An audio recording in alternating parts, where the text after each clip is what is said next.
Hello dear subscribers, today I will tell you how you can easily fix this error. So here you can see it, error, an unknown network error has occurred on Instagram. So how you can fix it? So for fixing it, first thing, just check your internet connection. So just go to the settings.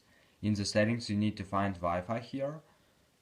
Just turn it off and turn on again. Also you can try to turn off mobile data and turn on again. Just try to turn on airplane mode, wait a few seconds and just turn it off. So if you still have the server, so just go to the general, in the general just scroll down, just tap on shutdown, slide to power off, wait a few seconds and just power on your phone again. So just simple restore your phone. And if it doesn't help you too, you can also try to update your app. So just go to App Store, just go to search tab, in search tab just write Instagram and just tap here on update and it will successfully download and install the latest updates on your Instagram app.